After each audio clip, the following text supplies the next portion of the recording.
अस्सलाम वालेकुम व्यूअर्स, कैसे हैं आप? उम्मीद है कि आप खैरियत से होंगे। आज का हमारा टॉपिक है figure of speech. Part of speech हमने पहले पढ़े हुए हैं, इस पे हमने लेक्चर भी बनाया हुआ है जो आप लोगों ने देखा हुआ है। आज का जो हमारा टॉपिक है वो फिगर ऑफ स्पीच है। फिगर ऑफ स्पीच क्या होते हैं और ये हम कब इस्तेमाल करते हैं, कितने फिगर ऑफ स्पीच से, ये सब आज के इस लेक्चर में हम डिस्कस कर लेते हैं। तो आइए शुरू कर लेते हैं। देखें फिगर ऑफ स्पीच क्या है। अगर इसको हम डिफाइन करें तो इसकी डेफिनेशन कुछ इस तरह से है। A figure of speech is a deviation from the ordinary use of words in order to increase their effectiveness. Figure of speech हम उसे कहते हैं जो ऑर्डिनरी आमतौर पे जो हम अल्फाज इस्तेमाल कर लेते हैं, इनसे हट के, मतलब एक अल्फाज का इस्तेमाल है जो कि क्या करता है, ये कम्युनिकेशन जो है या लैंग्वेज को क्या करता है, बहुत ज़्यादा इफ़ेक्टिव बनाता है, बहुत ही उसके अंदर मानी और क्लियरेंस लाती है। ठीक है, तो उसके लिए जो चीज़ें इस्तेमाल होती हैं वो क्या कहेंगे, फिगर ऑफ स्पीच कहेंगे। अब फिगर ऑफ स्पीच बहुत ज़्यादा हैं, इसमें से हम 7 आज इस लेक्चर में कवर कर लेंगे जो कि बहुत ज़्यादा इंपॉर्टेंट है। देखिए, सबसे पहले जो फिगर ऑफ स्पीच हमारे पास है वो है सिमली। सिमली क्या है? सिमली को अगर हम कहें तो किसी चीज के साथ कंपेयर करना, मतलब दो अनलाइक चीजें होती हैं उनको आपस में कंपेयर करने को हम सिमली कहते हैं। और इसमें हम क्या करते हैं, लाइक या एज लगा के हम कंपेयर करते हैं। अब देखें, a simile compares two unlike things using like or as. The goal of simile is to give the reader a more vivid understanding of something. इसका इस्तेमाल करने का मकसद ये है कि ये रीडर को, जो कारी होता है, जो पढ़ता है, उसके लिए क्लियरेंस करना, या तो उसकी जो अंडरस्टैंडिंग है वो अच्छी तरह से करवाने के लिए हम क्या इस्तेमाल करते हैं, किसी चीज़ का, मतलब दो मुख्तलिफ चीज़ों का आपस में हम क्या करते हैं, कंपेयर करा रहे होते हैं। या हम ये कह सकते हैं कि वो कंपैरिजन, वो मवाजना जो लाइक और एज लगा के जो करते हैं वो हमारा सिमिली कहलाता है। जैसे कि मिसाल के तौर पे देखें, she is like a fairy. She is like a fairy, वो मतलब परी जैसी है, मतलब वो परी तो नहीं है। अब एक इंसान और परियों के दरमियान देखें ना, बहुत ज़्यादा फ़र्क है। ये अनलाइक थिंग्स हैं दोनों, लेकिन इनको क्या करते हैं, उनसे तशबीह देते हैं या कंपैरिजन करवाते हैं। अब यहाँ पे देखें ना, लाइक का इस्तेमाल हुआ है, मतलब जिस किसी में लाइक या एज करके कंपेयर कराया जाता है वो हमें क्या कहलाते हैं, वो सिमिलीज कहलाते हैं। अब दूसरा है हमारे पास मेटाफर।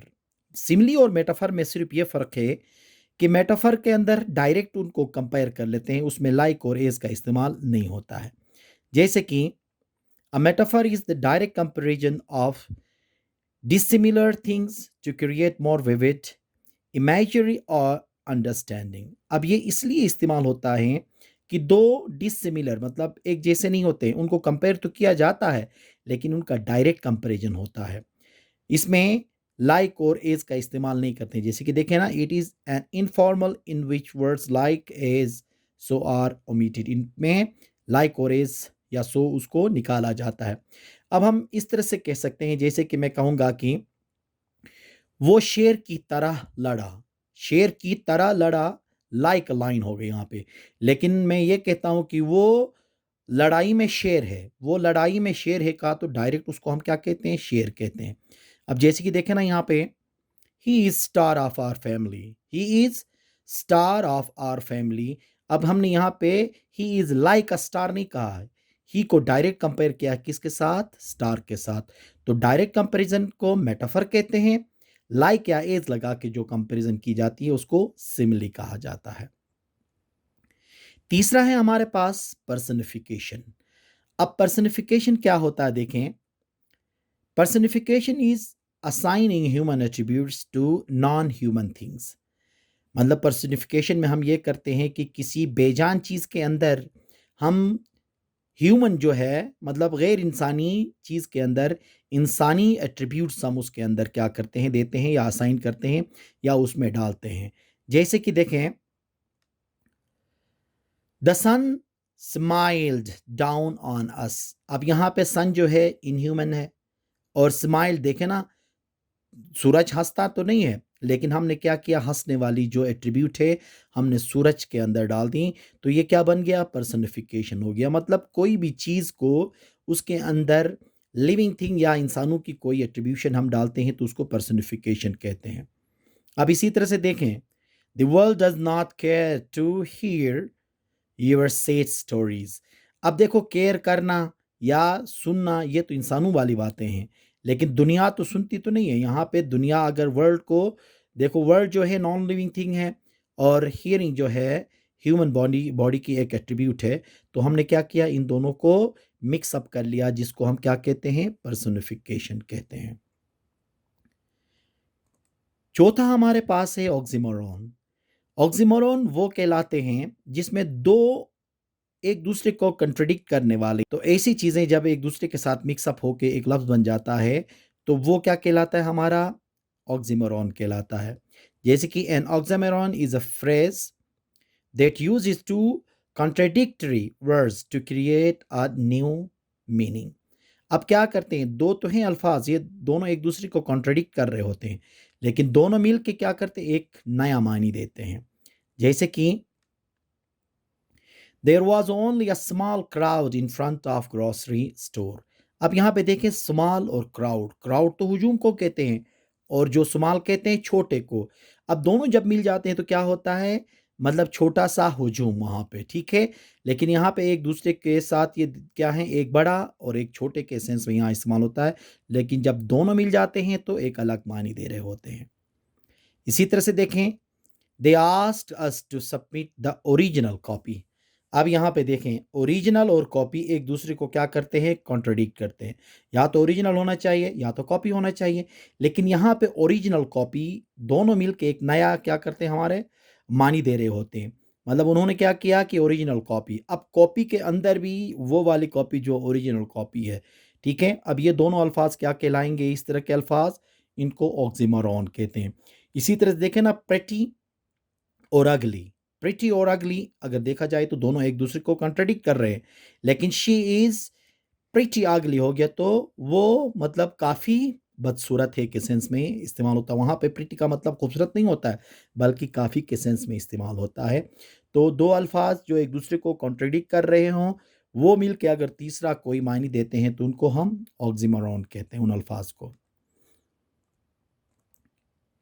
पांचवा है यूफेमिज्म। यूफेमिज्म उसे कहा जाता है कि कोई बुरी खबर होती है या कोई भी ऐसी ऑफेंसिव चीज़ होती है तो उसको मतलब कवर अप करते हुए हम, पैगाम तो वही होता है लेकिन क्या करते हैं, उनको एक अल्फाज अच्छे इस्तेमाल करके उनको हम वो मैसेज दे रहे होते हैं, उसको यूफेमिज्म कहते हैं। अगर इसको मैं डिफाइन करूँ तो क्या होगा, देखें, जैसे कि a euphemism is an indirect way of talking about something that might be rude, upsetting, or taboo. We use euphemism to make things sound better or at least less offensive. वही बात आ जाती है कि कोई दिल दुखाने वाली बात है तो उसको इस तरह से बोला जाता है कि उसमें कम दिल दुखे, या कोई मतलब ऑफेंसिव कोई भी चीज़ हो जिसके मायने मतलब बुरे हों, या कोई ऐसा पैगाम जिसका असर ज़्यादा होने वाला है तो उसका असर ज़ाइल कराने के लिए हम क्या करते हैं, पैगाम वही रहे लेकिन अल्फाज अलग इस्तेमाल करते हैं। जैसे कि देखें, instead of he is telling a lie, you would say he is telling a fairy tale. देखें ना, किसी बंदे को झूठ बोलते हो, अगर टेलिंग अ लाई कहें तो वो अजीब सा लगता है एकदम से, लेकिन उसको आप इस तरह से भी कह सकते हैं कि he is telling a fairy tale. अब यहाँ पे देखें, इंस्टेड ऑफ ही डाइड, वो मर गया है, वो अजीब सा होगा, लेकिन डाइड का लफ्ज इतना अच्छा नहीं है, पैगाम तो सेम ही है।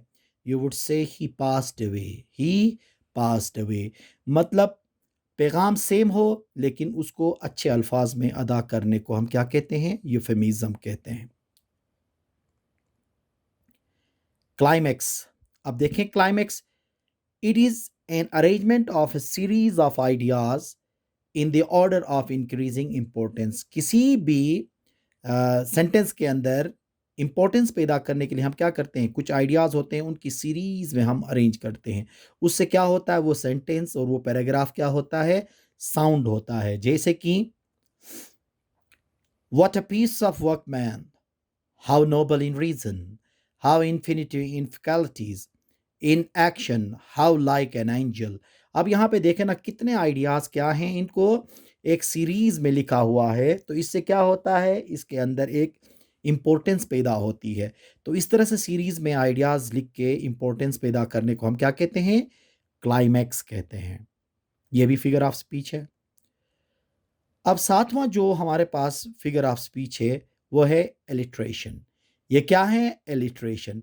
अब एलिट्रेशन क्या कहलाता है, देखें, the repetition of usually initial consonant sounds in two or more neighbouring words or syllable. मतलब एक सेंटेंस के अंदर शुरू का जो कॉन्सोनेंट साउंड है वो पहले या दूसरे या तीसरे इसी तरह से उसमें क्या हो, रिपीट हो, वो क्या हो, रिपीट हो, कि मतलब पहले वाले लफ्ज़ के शुरू में भी और दूसरे वाले लफ्ज़ में या आखिरी या शुरू वाले लफ्ज़ के शुरू में वही consonant sound, same consonant sound अगर रिपीट है तो उसको क्या कहते हैं हम, एलिट्रेशन कहते हैं।